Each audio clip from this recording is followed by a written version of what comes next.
Before we begin, mash that like button and subscribe.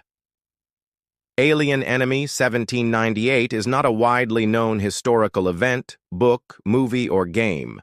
However, the phrase might refer to laws or actions taken against foreign enemies in 1798, particularly the Alien Enemies Act of 1798, which was part of the Alien and Sedition Acts passed by the United States Congress under President John Adams. The Alien Enemies Act allowed the U.S. government to deport or detain non-citizens from countries with which the U.S. was at war.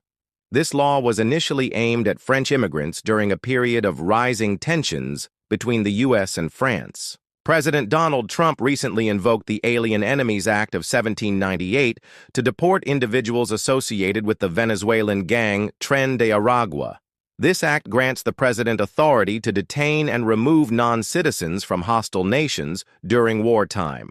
Historically, it was used during conflicts like World War II. Trump's administration labeled Tren de Aragua as an invading force, equating their activities to acts of war. This unprecedented move allowed for the expedited deportation of alleged gang members without standard judicial proceedings. If you have not done so, hit the like and subscribe. However, a federal judge issued a temporary halt to these deportations, questioning the application of a wartime law in this context. Despite the court order, some deportations proceeded, leading to legal challenges and debates about executive authority and due process. Critics argue that using the Alien Enemies Act in this manner circumvents established legal protections and sets a concerning precedent. Supporters believe it's a necessary measure to address severe threats posed by violent gangs. Recently, French politician Raphael Glucksmann called for the United States to return the Statue of Liberty to France. He argued that America's current political stance under President Trump contradicts the values the statue represents, suggesting that the U.S. has chosen to side with the tyrants and despises the statue's symbolism.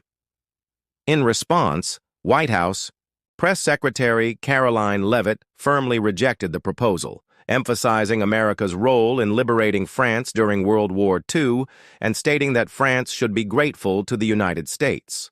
It is important to note that Glucksmann's views do not reflect the official stance of the French government. The Statue of Liberty, gifted by France in 1886, remains a symbol of the enduring friendship between the two nations. This concludes this topic. For more content, hit the like button, subscribe, and share.